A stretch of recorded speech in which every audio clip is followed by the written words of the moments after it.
RPN, the Roddenberry Podcast Network. Mission Log, a Roddenberry Star Trek podcast. Episode 288, The Homecoming.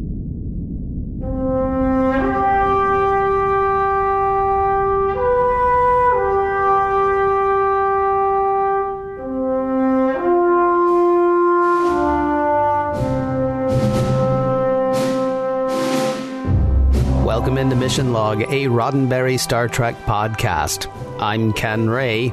And I'm John Champion. Each week... And I think that's about 1/3 of the usual intro. And so we're stopping the intro right there, in keeping with the way that we're handling the start of Season 2 of Deep Space Nine. See, this week is The Homecoming, part 1 of a 3-part season premiere, and we're just not going to do that.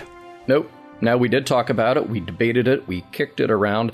I thought maybe we should do each of the 3 parts as its own episode of Mission Log, but Ken didn't think that way was the way to go, so... we talked about it, because... Yeah, we talked about it a lot. Yeah, and here was my argument, and check me on this, and if you disagree...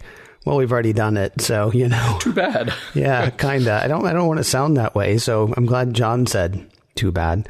Let's just play this out for a second. Had Nana Visitor decided to leave the show, and no, that wasn't a thing that was going on as far as we know, but let's say that she had decided that she was going to leave the show, right? Let's say she'd been planning to leave the show. Mm-hmm. This would have been a great way to do it. Kira gets bounced from Deep Space Nine, Lee Nullis comes in, and the show moves on, right? Mm-hmm. The only thing that really makes this a cliffhanger is the fact that we know that she's coming back. And so we're like, wow, how are they going to work this? Right, but, I mean, right. This story actually has a beginning, a middle, and an end. Unlike next week, which has a beginning and a middle. So this week you get part 1 of season 2's opening trilogy. And then next week we'll hit the next 2 parts. Which is great because you don't want a 3-hour podcast. But be sure to tune in next week for the thrilling conclusion of the usual intro to Mission Log. That's the part where we get to say that we watched an episode of Star Trek, taking it apart for messages, morals, meanings, and seeing whether the whole thing stands the test of time. You're going to wait until next week to say that. Mm-hmm. Right. Right. John's got trivia coming up in a moment, but first I'm going to tell you how to get in touch with us.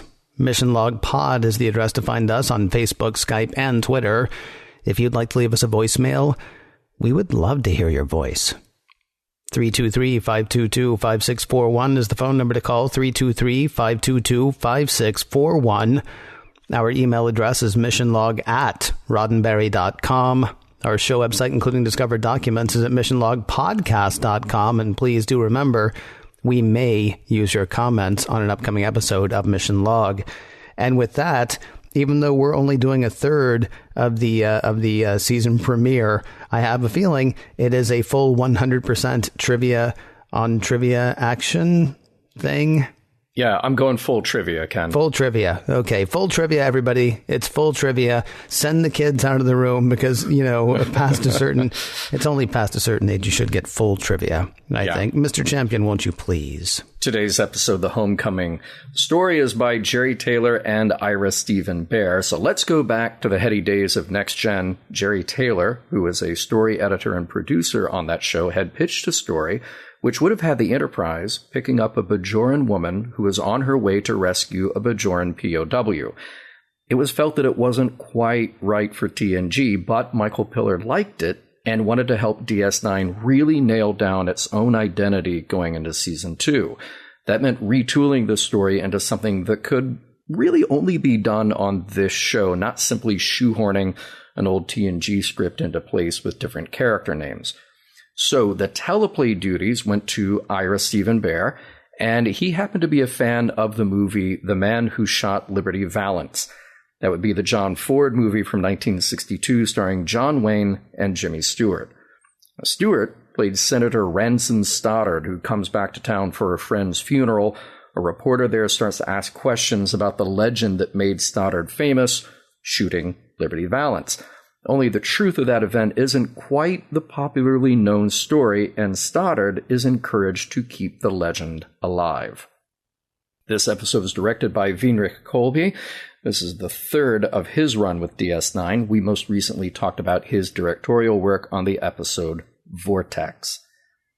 Hey, Ken, this one's for you. Nice little Miranda-class ship in Sisko's office. Glad to see that he keeps getting his collection of tiny starships out, placed around the room. And we have a location shoot shout-out here, Soledad Canyon. Little less than an hour drive north, almost due north of Hollywood, and right at the top of Angeles National Forest. Lots of other stuff shot there. The movie Duel, the TV show Westworld, Sons of Anarchy. You're not far from Santa Clarita, Vasquez Rocks, etc. And let's talk about guest stars. We have Mark Alaimo back as Gul Dukat. We have the first of 4 appearances here by Leslie Beavis as the freighter captain who knows how to play Quark. Her character does have a name, Rionage, though never used on screen. Leslie was in Spaceballs. She was Commander Zircon. And other genre credits include V and Alien Nation, in which she played Cassandra. Frank Langella very prominently here as Minister Jorah. But you wouldn't know it from the credits. He said he did the show because his kids were fans of Star Trek. He didn't need the money or the credit, but wow, Frank Langella, he's just in so much. He's an awesome actor. He was Nixon in the Frost-Nixon movie. He was Skeletor in Masters of the Universe. He had the title role when Dracula got reinvented for cinema in 1979, after he had won acclaim on the New York stage for that same role. Kind of an interesting parallel, since that's how Bela Lugosi rose to fame. And we will see him twice more in his role as Jaro. And we have Richard Beymer as Lee Nallis. Now, sure, we could mention how Richard played Ben Horne in both Twin Peaks series. We could mention appearances on iconic shows like Moonlighting, The Man from U.N.C.L.E., The X-Files, and Murder, She Wrote. We could mention that he was friends with Andy Kaufman and at one time his roommate. But seriously, come on. Richard Beymer was Tony in the movie West Side Story. Also, he'll be back twice more as Lee Nallis. Let's see, our old friend Tracy Lee Coco is in the background as a Koberian. And in this episode, nobody played Morn. The most beautiful sound Lee Nallis ever heard is Kira. Is Kira. He just met a major named Kira. And suddenly that name will never be the same. Chahi. Prologue. Quark has been helping out Odo to catch a conniving band of smugglers, and wait, why has Quark started to play for the side of law and order all of a sudden? Well, the perplexed look on Odo's face is one reason. Quark explains to his brother that every now and then you have to declare peace. It keeps your enemies confused. Speaking of Quark's friends, here's a new old one. She's a seductive captain with clothes by Gotham City and hair by Jerry Anderson. She sidles up to Quark with an offer he can't refuse. Get this Bajoran earring back to Bajor for her. She happened to pick it up from a Cardassian on Cardassia 4. What? Why would a Bajoran earring be there? Quark takes the artifact to Kira, who is not so thrilled to see him, but amazed to see the earring. When she hears where it's from, she heads out, a woman on a mission. Act 1. On the promenade, Jake has something important to discuss with his father. His first date. Seems that Jake has befriended a Bajoran girl, and he needs to figure out a place to take her. Quarters? Out. Holosuite? Definitely out. None of Sisko's suggestions quite work for Jake. They'll have to continue the talk later. Now it's Kira's turn. Not for dating advice, but to bend Sisko's ear about that earring. She tries so hard to keep it a secret. She just needs to borrow a shuttle for a thing. Nothing that Sisko should really know about. Okay, but now he does. And he doesn't like it. But Kira is insistent because she's Kira. Also because she says Bajor is still very unstable. And that earring she got from Quark belongs to Lee Nallis, a legend among Bajorans. He's a prisoner of war who single-handedly took down a Cardassian general before he was imprisoned. All she needs to do is get to Cardassia 4. She'll have to wait just a moment, though. O'Brien found a graffito left by a separatist faction who want Bajor for Bajorans only. Sound like a lot of fun, these guys. They've been popping up on Bajor, but until now not on DS9. Odo will have to keep an eye out for anything suspicious. Act 2. The worst-kept secret of DS9 is making the rounds. Dax stops by to see Sisko and says, yeah, Kira should go, particularly if it means a shot at reuniting Bajor. O'Brien says he's given some thought of how to disguise a Federation runabout to slip through Cardassian space. Sisko tells Kira that O'Brien will be her co-pilot. That's not up for negotiation. It's a dangerous mission, and she'll need the help of a good pilot. The mission ends one of two ways. They bring back Lee Nalas, or they die trying. Act 3. Disguising their signature as a Lysepian freighter, Kira and O'Brien bluff their way past a Cardassian navigational post and make it to Cardassia 4. Things get complicated, though, when they realize there are about a dozen Bajorans down there in a labor camp surrounded by a force field. Can't just beam them up, which means they'll have to go down there. Conditions at the camp are about as one would expect. Brutal. Bajorans are breaking up rocks while Cardassians oversee. Kira and O'Brien walk right up to the force field where they bargain with a guard. He can have her for 2 strips of gold-pressed latinum. It's a distraction, of course, and right after a good old-fashioned she's not that kind of woman, there's a good old-fashioned jailbreak and firefight. Lee Nalas isn't aware of how or why this is happening. One of the other prisoners explains they smuggled his earring out in order to get him rescued. They may not all make it out, but it's most important that he does, for Bajor. With a few of the prisoners, including Lee Nalas, on board the runabout, time is critical. Cardassian warships are on the way, and they've got to leave. Now. Some Bajorans are left behind as our group speed away to DS9. Act 4. Back on the station, those former prisoners are getting medical attention, and Kira runs right into Sisko's office to let him know what they found. Great timing, because who's that on the monitor? Old friend Gul Dukat. He's got a message for them both. This whole thing? The labor camp? The prisoners? Huge oversight. Such a mistake. Oh, how embarrassing. But rest assured, it's all being taken care of. Those other prisoners are on their way back to Bajor now. We cool? Cool. See ya. Look, it may not sit totally right with Kira or Sisko, but at least everyone is safe now. Lee Nalas has been treated for some wounds he got during the escape and seems less than interested in talking to Dr. Bashir about his history with the Cardassians. He also seems uninterested in enjoying the small luxuries aboard DS9. He'd rather just spend his time in his quarters, especially with the growing crowds of appreciative onlookers. From Bajor, Minister Jarrow pays a visit. He chastises Kira a little for her mission, but he's also grateful that she brought back Lee Nalas. And speaking of Lee, he's discovering what life is like as a free man and as the symbol to the Bajoran people. He launches into a little bit of a thank you speech, and he's interrupted by Jarrow, who launches into a speech of his own. Finally, in his quarters, Lee is grateful to Sisko for the opportunity for some solitude. There's something still a little hard to handle for him, though. He was a slave this morning, now a returning hero. Bajor is broken, and now he's expected to offer some help.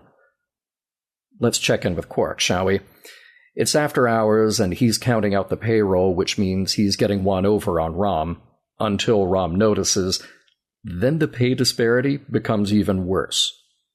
When Rom leaves in a huff, Quark is assaulted by a masked trio of people who hold him down and apply a brand to his head. Act 5.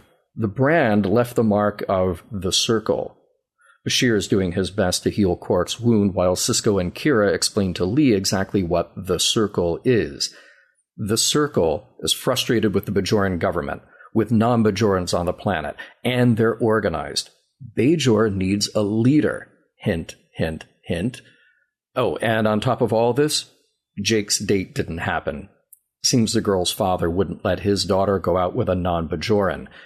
Sisko is sympathetic that nobody deserves to be in the middle of the ping-pong match of Bajoran politics.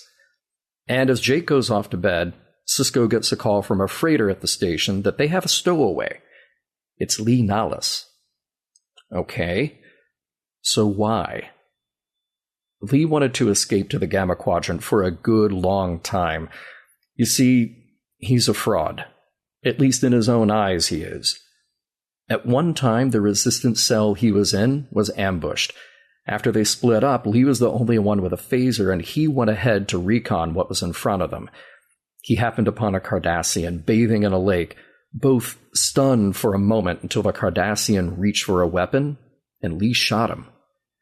When his companions found him, this trumped-up story emerged about Lee, the one who took down Gul Zarail single-handedly. The reputation followed, even while Lee tried to deny it. All he wants now is to escape the pressure of the reputation. Sisko says he gets it, but Bajor needs a symbol. They need him to help them pull themselves together, even if everything is based on a legend. It seems that Lee has agreed, reluctantly. The next day, he's named Navark, a new title, which is super impressive since there's never been one until now, and it also makes him the liaison to DS9, which puts Kira out of a job. The end. For now. I had a bit of confusion in this episode. Mm-hmm. Lee Nallis wasn't part of the Noel Ennis, was he? I did not get the impression that he was, but here's the thing. I would love to see that introduction. Lee Nallis, Noel Ennis, Noel Ennis, Lee Nallis. Yeah, exactly. It'd be a lot of fun. It's like something from like an Abbott Costello or maybe a Marx Brothers movie. I'm not sure. Yeah. I like it. I know that we do our wrap up. Do we like it? Do we not like it? Blah, blah, blah at the end of the show. But I want to point out there's something about the prologue or the teaser, if you will, of this show that I really like. There's just so much texture going on, and it's really clever because it's Quark's relationship with Odo, his relationship with Rionaj, and his relationship with Kira. Just boom, boom, boom, right in a row. 3 very different beats in quick succession. Mm-hmm. And it's a well-written bit. You get across a lot of information, but you get across a lot about Quark. I will be... see, what's weird is... So we talked earlier about how we decided to hit all 3 of these episodes. Mm-hmm. Which means we watched all 3 of these episodes to decide this week. The writing, especially in the next episode, is really interesting. I will be curious in trivia to find out whether they were written by the same people and were there concerted efforts to do that. But you're right. There was something fun about the beginning of this episode, especially the fact that it really does all hinge on Quark. Yeah. He's the catalyst for the action there. And in that moment, Kira's got a great line. I entertain a lot. I just don't entertain you. That was a good bit. I don't buy it. No, you don't think she entertains? I get the part where she doesn't entertain him. I wonder about the part where she entertains a lot. You don't think she just has like a leisurely dinner party or something like that? No? She doesn't strike me as the type. I don't know. She's been all business so far, it seems. Okay. Yeah. Methinks she doth protest too much. Though I entertain, just get out. Right. So here's what was surprising to me. You mentioned the graffito in the lower decks or in the lower whatever, the pylon or something in DS9. If spray paint is still a thing, it is a wonder that every inch of DS9 isn't tagged already. Well, sure, because you only got 300 people on board this gigantic station. You could just tag as much as you want. Right. I would think the NJ consortium would be tagged all over the place, it seems to me. Yeah. Well, speaking of that, and then the branding, so again, no security cameras anywhere. Right. We know Odo has them on the holding cells, but really just nowhere. It didn't occur to him. I got this camera. I could even maybe go down to the replicator shop and replicate more cameras. Yeah. Or order them from somewhere like a catalog. Yeah. But we're just not going to put them anywhere else. Yeah, there are very few things in this episode, and I'm not trying to give anything away. There are very few things in this episode that I was like, oh, come on. But the promenade. Yeah. The promenade. Right. Like they're like, did you see who got you? And he said, no, they were wearing masks. And Odo's like, oh, the promenade's deserted, so nobody saw anything. Right. There are no cameras in the promenade. That would be like the Mall of America not having security cameras, which I got to figure it does. I've never been there, but I'm going to guess that they've got at least 5. And at least, and the first time that Quark even suspects that he's missing something, you better believe cameras all around the next day. Yeah, no kidding. Everywhere. Yeah. Everywhere. Yeah. Quark should have actually said, no, I've been watching the video for an hour and a half before I came to get this thing on my forehead looked at. And no, can't really tell who it is. Yeah. Yeah. Hey, we're halfway through our discussion here, our funny notes, and I haven't mentioned food. So now we need to mention that Icoberry Tort looks an awful lot like a blueberry scone. And I really wonder why Sisko is about to get into that thing with a knife and fork. Because he's just, he's got the arms spread. He's got the knife and fork each hand. He's ready to go. And it's for dramatic purposes. He's ready to go. But, Kira would have been able to get one word out. I would have had half that thing in my mouth. That's true. But then there are crumbs all over the place. Maybe he's just thinking about, I got to work the rest of the day. Okay. Right? All right. So fair enough. Eat with a fork that way. Yeah. You say this is the funny bit, but sometimes this is the production bit as well. I actually wanted to talk briefly about a couple of scenes with Kira, actually. Mm-hmm. I'm curious about the scene where Kira asks Sisko for the runabout, because as you mentioned, I mean, he goes for breakfast, but before breakfast, he's finishing up a conversation with his son. Mm-hmm. So Kira comes and says, Commander, I need to talk to you. And he's like, hang on one second. He finishes up the dating advice with Jake. Then he orders breakfast. And then he starts eating before she's even allowed to talk business. Yeah. Now, I couldn't decide whether this was, showing the place of prominence of his, or if this is showing the level of comfort that they're now finding with each other. And there was a bit more, honestly, when Sisko brings O'Brien to Kira's quarters to tell her that she's taking O'Brien with her to Cardassia 4. Mm-hmm. They have a conversation about whether or not she thinks it's a good idea, whether she agrees. But it starts with her it starts with him telling her that that's what's going to happen. And it ends with his proclamation being carried out. Yeah. And I only bring this up because it seems like, we're making a concerted effort to show the maturing of this relationship, I think. We're not comparing Sisko and Picard as much as we have in the past. I mean, sure, because we said the further we get, the less we're going to do that. But I do go back to Picard and Ro Laren. We had a couple of great scenes between those two characters, but the growth in that relationship really rested on the acting of Michelle Forbes and Patrick Stewart. They didn't spend a lot of time growing that relationship. I mean, it starts off with a really neat, look, I got faith in you, kid, so come on and be part of the Enterprise. And it ends with him being absolutely heartbroken, crestfallen, whatever, that she chose to run off instead of fulfilling her mission. Even after close to a full season, it does not feel to me like Avery Brooks and the Na'vi Visitor have reliably found their rhythm. But the writers, at the very least, are taking up that mantle in this one. I felt like I was watching people who know each other and understand each other, even if you don't like it.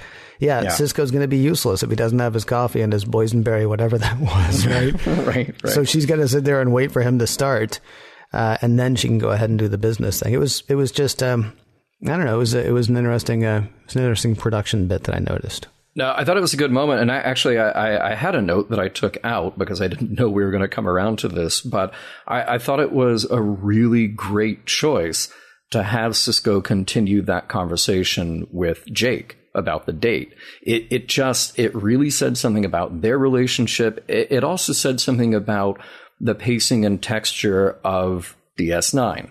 Just that there's a lot happening that has to do with a multitude of relationships here, as opposed to just the very by rote, here's the introduction of the problem or the mission, here are the next steps of that mission, and then we fulfill that until the end of the episode.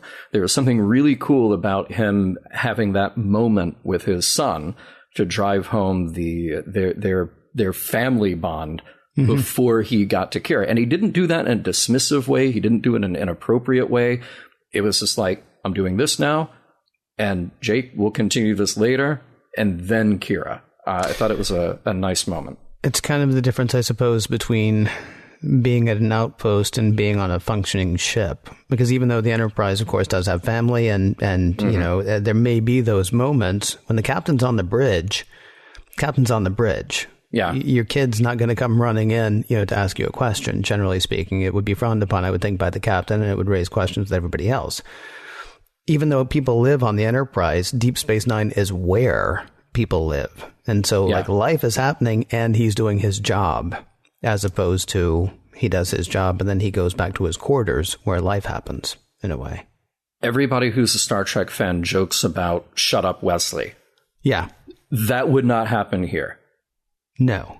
It wouldn't, and it would feel inappropriate and wrong. Well, especially because, I mean, we also joke about the fact, everybody jokes about the fact that, Deep Space Nine doesn't go anywhere, but Deep Space Nine doesn't go anywhere. There's a difference between going onto the bridge of a moving ship and running into Dad's office with a question. Yeah. So, yeah, I mean, it's interesting to see the maturity of, not the maturity like, adult nature. I mean, the maturing of this whole situation, of these characters and of this place, which is very different than being on a starship. Yeah. A couple of more quick Quark notes before we move on. I love the fact that we know where the joke is going as soon as Rom points out how much more Quark is getting than him. Mm-hmm. The instant they started that bit, I knew exactly where it was headed. I didn't know the branding was coming, but I knew what was happening between Quark and Rom, and it paid off perfectly. And then the other bit is after Quark has the brand removed from his head by Dr. Bashir, and he says to Kira as she's leaving, "How do I look?" And she says, "As handsome as ever." And that the registering of that moment, because we know the subtext of what she's saying, but the look on his face, just right out of Dumb and Dumber. "So you're telling me there's a chance?"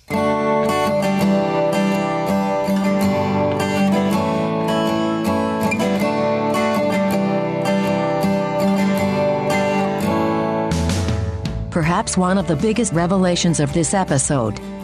Cardassians wear underwear. I mean, it makes sense that they would. But it is not the kind of thing one thinks about.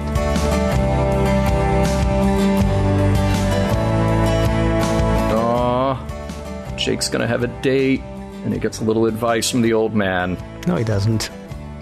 He's gonna have a date, but like his old man's like, "Oh, and you came to me for advice." He's like, "Nope. I came to you apparently to be shut down." Yeah, and then I told him no. Then I told him no again. Good advice. Yeah. That's my Odo imitation for this week. I can't remember how I normally do Odo, but I think it's like that. Yeah. It's just good advice you gave him, Benjamin. Yeah. What I thought was actually funny is Jake's like, "Hey, remember that Bajoran girl I was telling you about?" And in Ben's head, he's like, "Nope."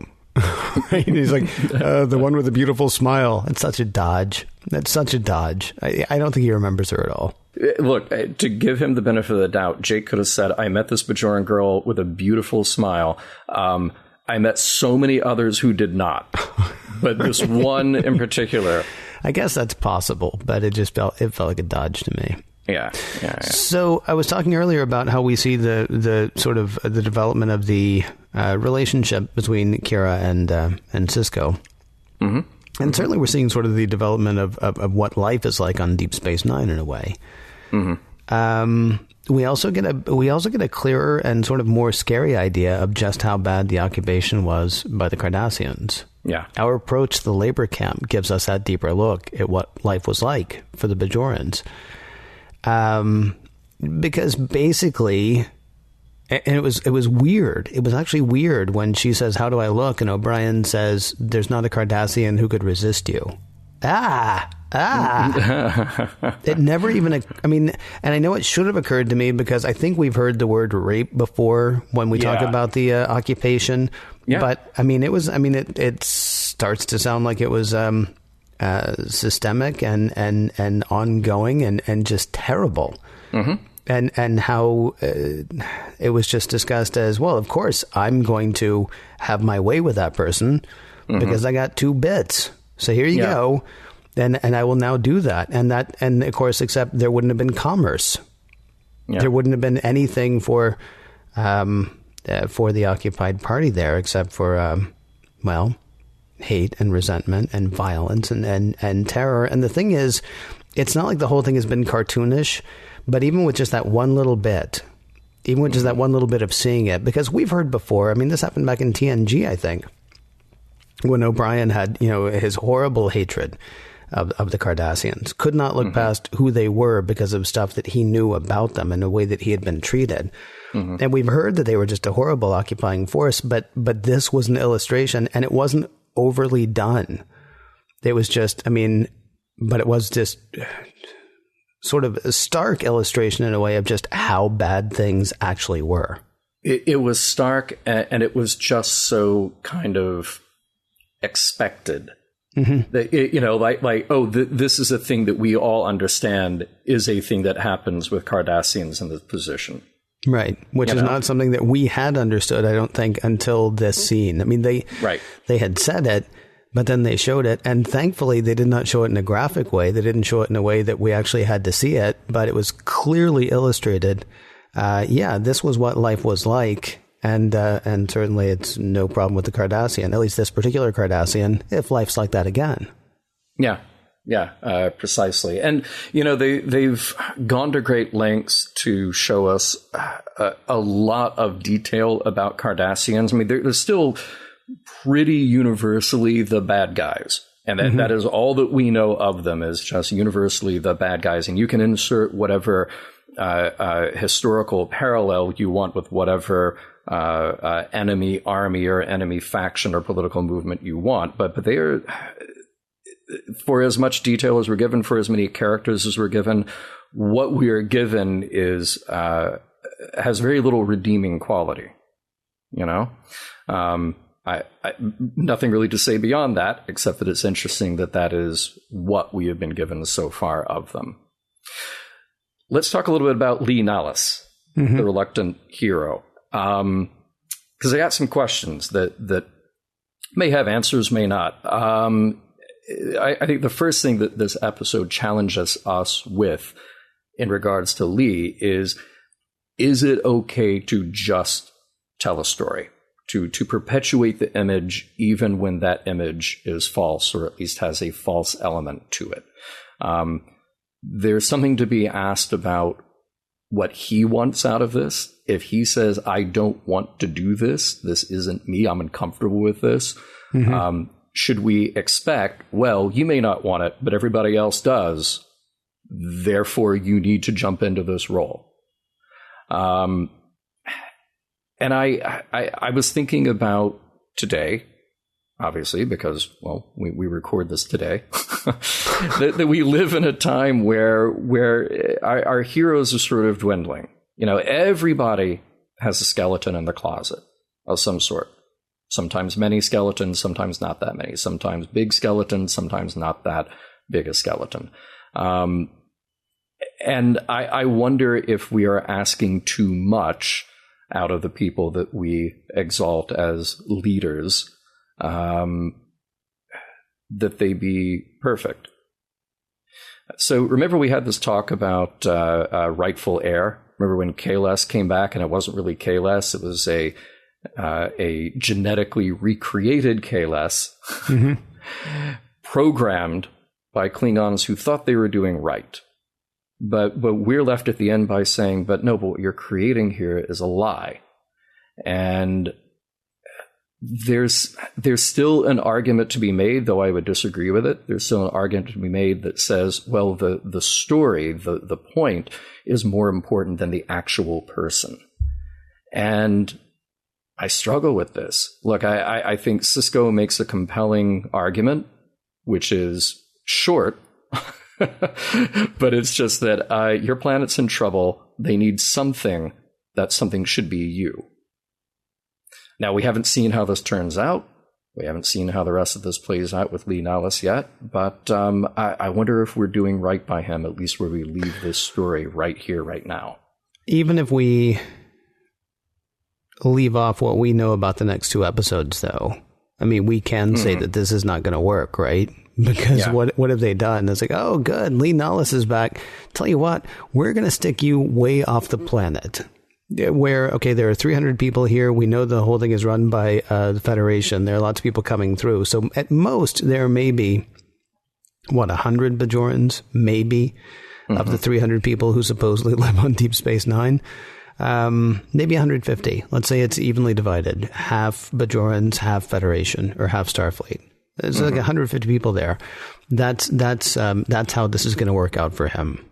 He's going to unify Bajor from off Bajor, where a lot of times we don't even see anybody official from the Bajoran government, except for the person who is the liaison between the Federation and Bajor, which is now Lee Nollis. He's going to be too busy doing his job, theoretically, to actually unify Bajor, it seems. So here's what I ask, though. So would it be okay for whoever needs to unify Bajor, would it be okay if that person is just a guy who has good ideas? No. Oh, well, I mean, yes, it would be. Of course it would be. The Bajorans, for whatever reason, and I'm assuming we talked about this recently on one of the panels that we did. I'm assuming that everybody on screen is somebody that we're supposed to see ourselves in or see in ourselves. What I don't understand is why we keep getting the Bajorans. Well, there's one city that fears a cloud monster that's completely made up. Mm-hmm. Their religion is based on people that they could go and talk to if they wanted to go and talk to them, but instead they choose to believe that they are gods to whom they cannot speak. Mm-hmm. And now the only thing that's going to hold them together is this one hero who, in fact, was not heroic. But even if he was, in fact, heroic, he's still just one guy. One guy who may not even have any good ideas except for, I know how to shoot a Cardassian. I mean, that's really, that seems to be what his heroism is based on.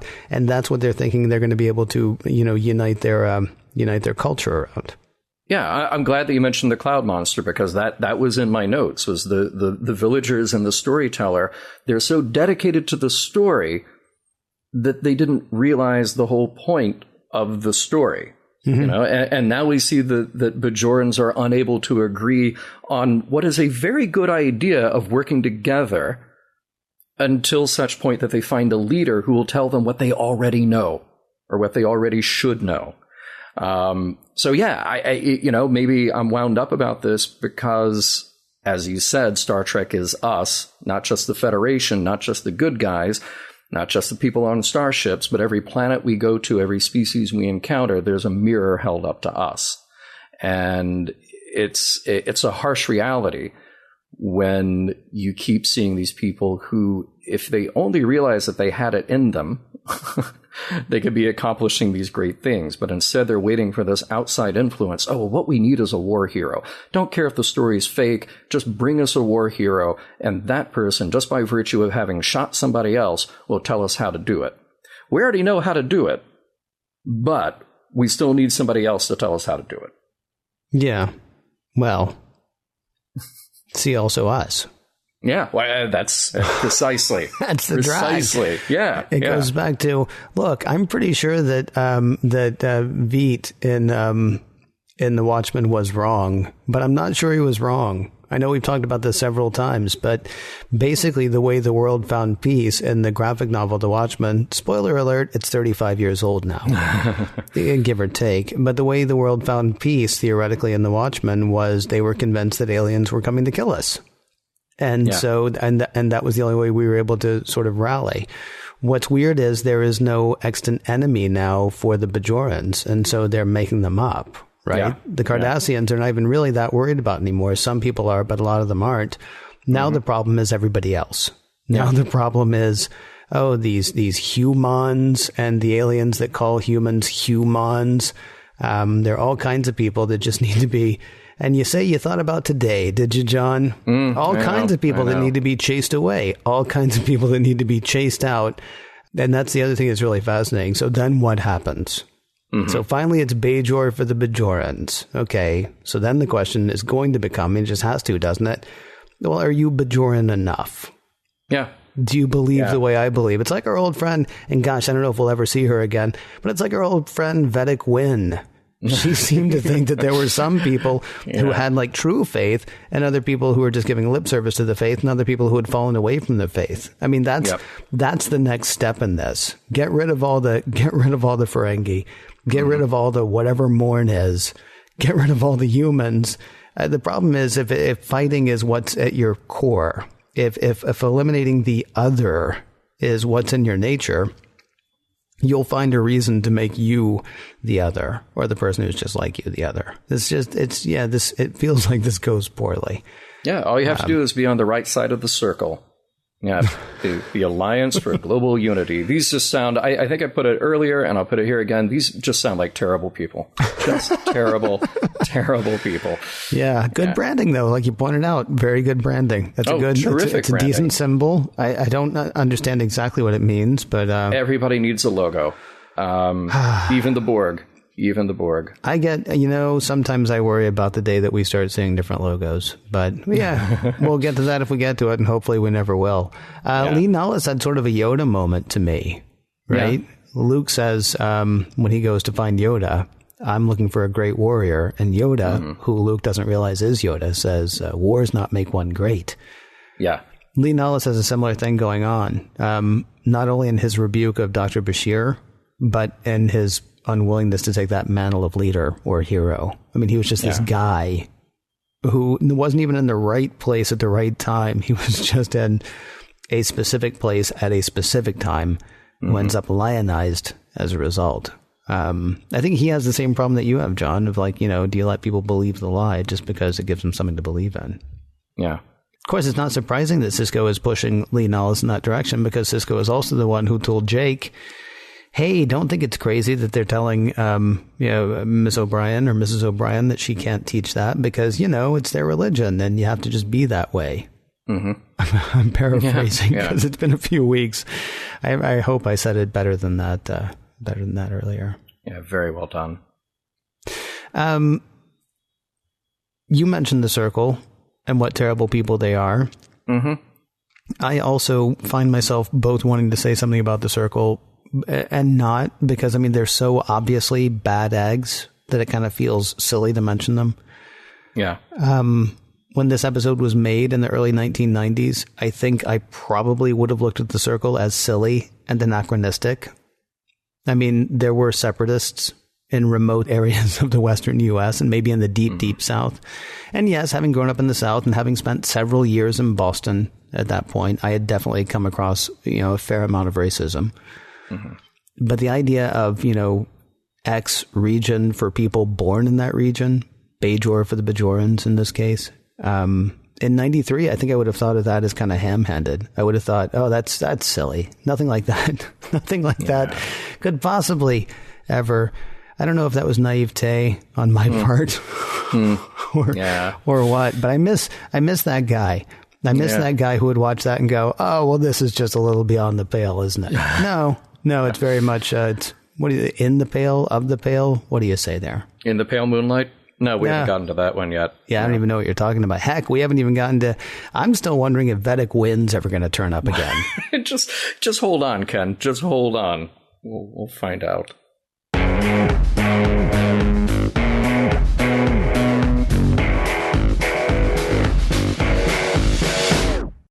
Tighty-whities.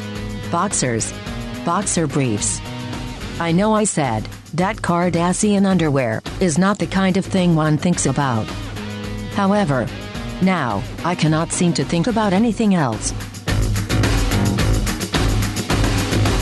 The Homecoming. Not a game in sight, by the way. Did you notice? No. I was expecting cheerleaders, maybe the crisp fall air, maybe a pep rally. No, nothing. Nope.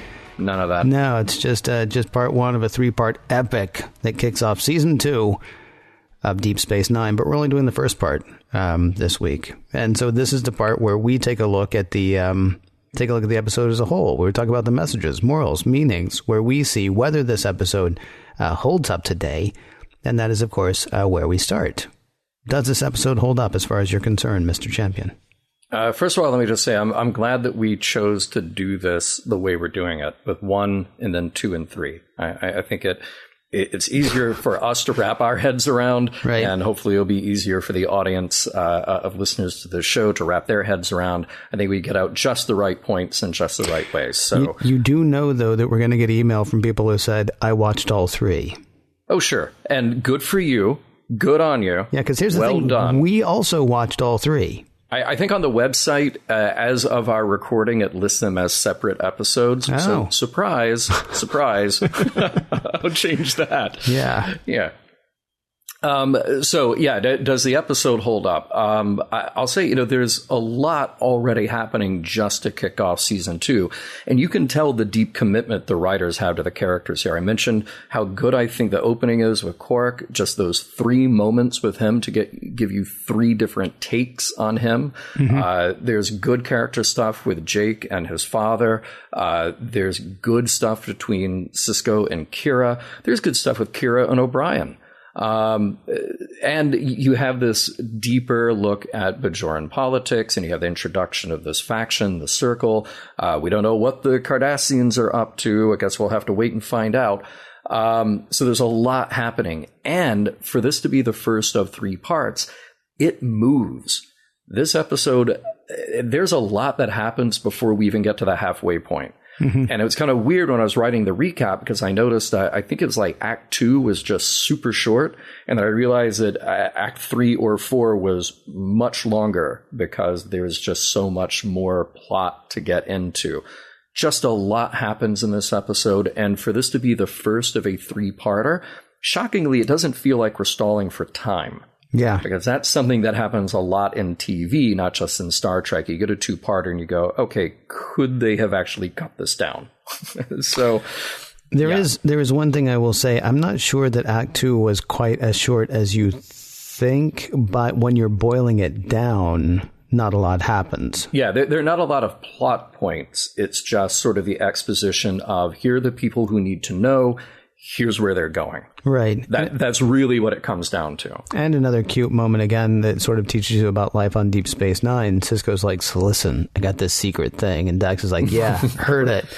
Yeah, there's only 300 of us. Come on. Right. And then Sisko's like, hey, O'Brien, I need you to work on this thing. And he's like, that thing that I already did because I knew this was coming.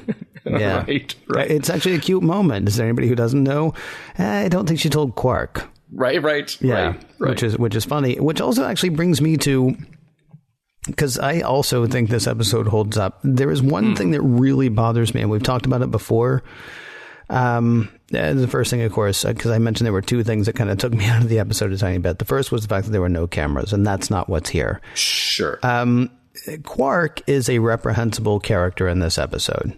Mm-hmm. Saying he's making nice with Odo simply to confuse Odo, which he deems an enemy, or who he deems an enemy, under the 76 rule of acquisition. Declare peace from time to time. It confuses the hell out of your enemy. That's the 76 rule of acquisition. No, I'm not keeping track, but I actually do like pointing them out because I think they're kind of funny and interesting. Mm-hmm. Mm-hmm. So that's all bad. That is Quark being bad. Dude got gagged and branded. Mm-hmm. And Bashir and Sisko basically tell him to shut up. Yeah, not cool. No, you see, now here's the thing. I hate frivolous lawsuits.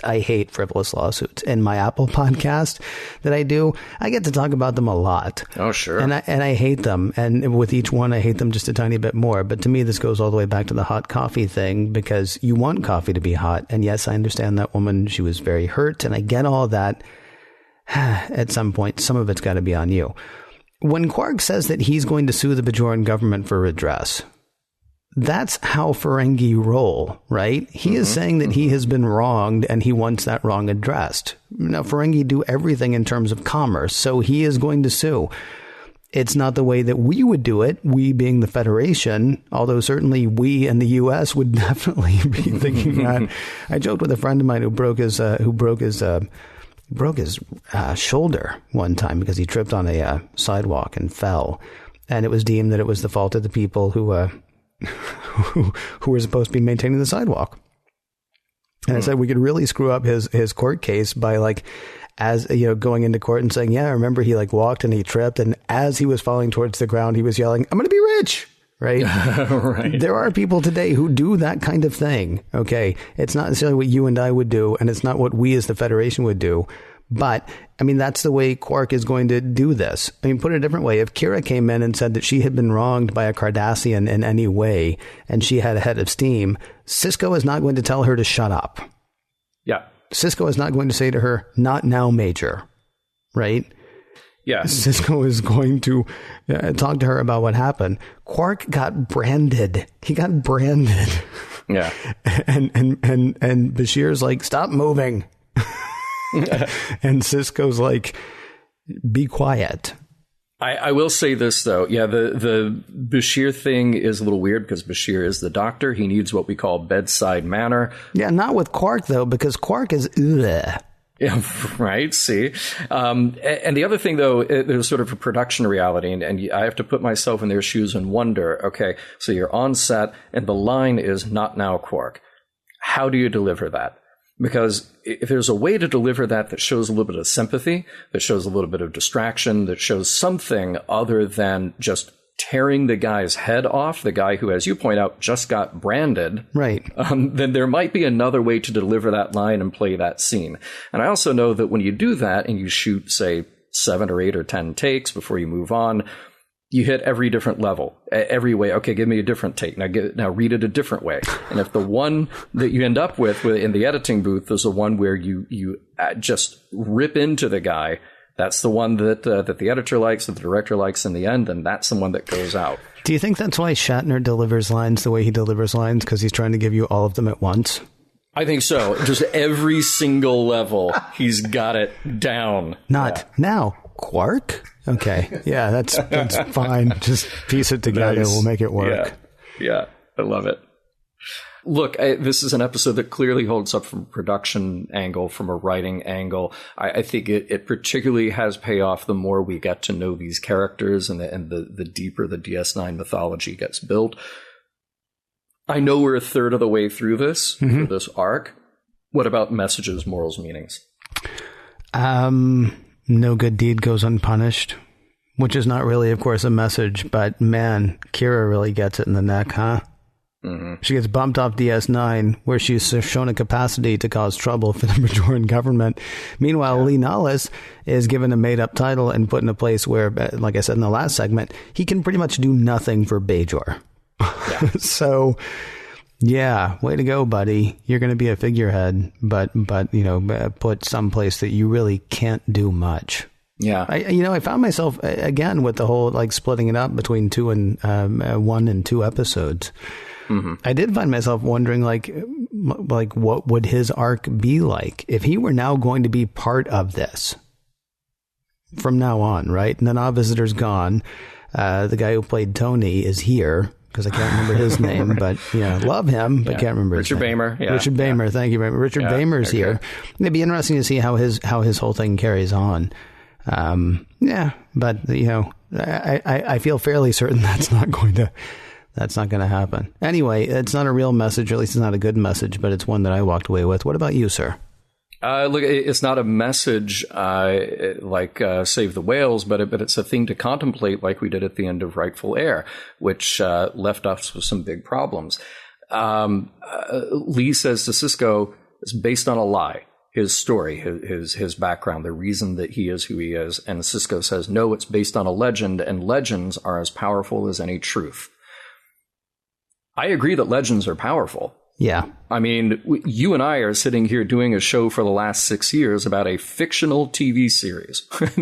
It is complete 100% fiction. I'm here to remind you and everybody else who listens. But we talk about it because we talk about the truths therein. And what are the things that inspire us, or we think are good ideas or bad ideas, and hopefully give us some insight into what it is to be human. But we also like to separate those truths between the truths with a little t and the truths with a big T. What Lee is saying is that the story around him is not a truth. It is not factual. And Sisko is saying, but the heart of the story is, I just worry that Lee can't live with that. With that on his head. There's even a way, it seems to me, though, to make this. The problem is, I think the word I used earlier was lionized. The thing is, they made him like a Valhalla kind of hero. I mean, he's still a hero. He still did this thing, right? He was still in I can go ahead and say it the other way if you want to. He was still in the right place at the right time and took the right action. Now, that's a weird thing for you and I to say, because we're talking about war. We're talking about killing a guy. We're talking about killing a guy who was defenseless. But the fact of the matter is, he did do something that helped the Bajoran people, right? He didn't come up with some big, huge plan. He didn't jump the guy. He didn't really best him in combat. But when the situation arose, he did what he had to do for himself and for his people. And you can still be heroic that way. I mean, the thing is, then everybody can be a hero, because then everybody is looking for what are ways that I can make things better for everybody else. Hopefully it doesn't involve killing. Right. But I mean, everybody could then be looking at the story of Lee Nollis and saying, yeah, he was just going along minding his business. And there was a thing. It's like that guy, and I can't remember where it was now. I think it was in France. It was like that guy a few months ago who was walking by and saw a kid dangling from a ledge. And so he climbed the building and did that. He didn't go out that day and say, I'm going to save a kid. He just he was in a place where he was able to do something and he did that thing. That would be a great Lee Nollis story. And that would be one that we could all take. We being Bajorans, apparently, all of a sudden. That's one that we could all take and say, how can we all work for a better Bajor? As opposed to, I'm no hero, but thank goodness Lee Nollis is here because he was a hero 15 years ago, apparently, and he's going to make everything better. Well, see, and imagine if a Lee Nollis could go on the equivalents of, Bajoran national TV and deliver the Yoda line, wars not make one great, but here are the things that I believe in about uniting Bajor and being a good person and not focusing on this legend of somebody killing somebody else. Let's start the conversation over again. I have a pretty good feeling that people of Bajor, particularly those who are terrified of the cloud monster, would go, oh, well, this guy's no hero after all. We need to go find another cloud monster to fight. Maybe that's what Lee Nollis should work on, actually, is just building a gigantic cloud monster. Maybe so that's the whole planet, could be afraid of that instead of foreigners and each other. Mission Log is produced by Roddenberry Entertainment. Executive producer Rod Roddenberry. Find out more at the Roddenberry Podcast Network, podcast.roddenberry.com. Over there you'll find Mission Log Live, Women at Warp, Priority 1, and the Trek Files. If you'd like to support Mission Log directly, you can do so at patreon.com/missionlog. For more exciting Star Trek podcasts, also check out Trek FM, that's trek.fm. And for the latest in Star Trek news and discussion, be sure to visit trekmovie.com. Next week, Part 2 of the mega premiere, The Circle, and Part 3, The Siege.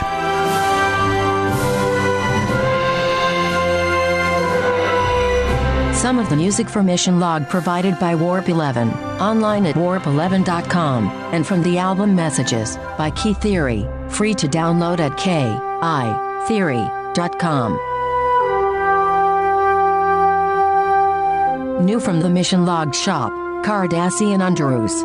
It is underwear that is fun to wear. Now, 47% less flammable. Ask your mom and dad for Cardassian Underoos.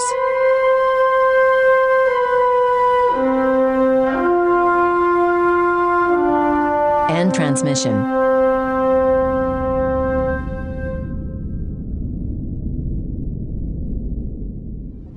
Podcast.roddenberry.com, the Roddenberry Podcast Network.